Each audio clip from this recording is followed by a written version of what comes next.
Good morning to you, Albie. What do you make of this suggestion then? Something that the Labour Party have been keen on for a while, and it's going after the big money that is being produced in the energy sector at the moment.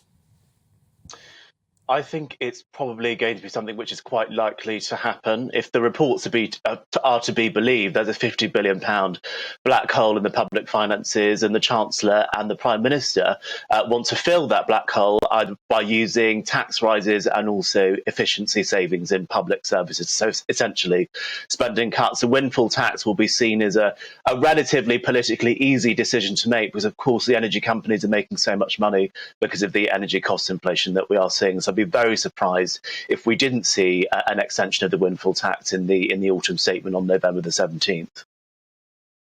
The government stealing the Labour Party's clothes, of course, because they've resisted this energy tax again and again. And here we are. We're going to have this financial statement on November the 17th, and I'm sure it'll be the centrepiece. Some suggestion also, Albie, that there could be a windfall tax on the bank's profits because they are making eye-watering sums too.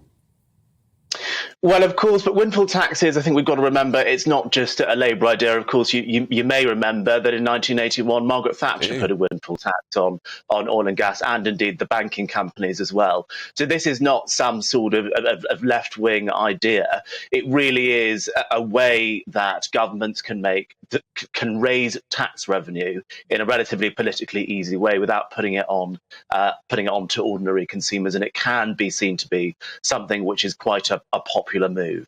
Yeah, but of course, we're also familiar, aren't we, with the recent Trussonomic rhetoric around anti-growth coalitions. And this is about as anti-growth as it gets in terms of frightening off investment. And the big fear is you do this every time you're in a political scrape and you just dissuade people from being in the UK, whether that's the banks or whether that's the big energy companies. That is a risk. Of course, this is the concern. One of the things that you will get opponents of windfall tax saying is that one of the reasons why people like investing in the UK is because they can predict what the tax system might be. And if there are all of these unpredictable changes based on a government's perception of when or when not a company does make a windfall, that can make tax planning a much more difficult affair for businesses and therefore make the UK a less attractive place to invest. So this is not going to be a silver bullet. This is not something which the government can keep coming back to. So they will have to figure out in the longer term how they are going to balance the books without raising taxes necessarily on businesses or on individuals. And of course, that's what Liz Truss wanted to do.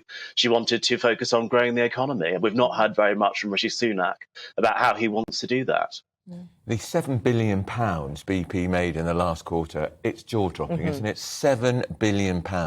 So if that's repeated over the year, £30 billion profit. They are. I'm a man who does not think you should be taxing too much too often, but they are ripe for a windfall tax. They really are. Yes, of course, but also let's remember, Andrew, that the energy companies are already taxed more than ordinary companies. So windfall tax, I think a windfall tax is something which we're going to see on November the 17th, but these companies are already taxed an awful lot of money compared to other companies, and it could dissuade investment. So this is not something which the government can keep coming back to in the more medium to long term. What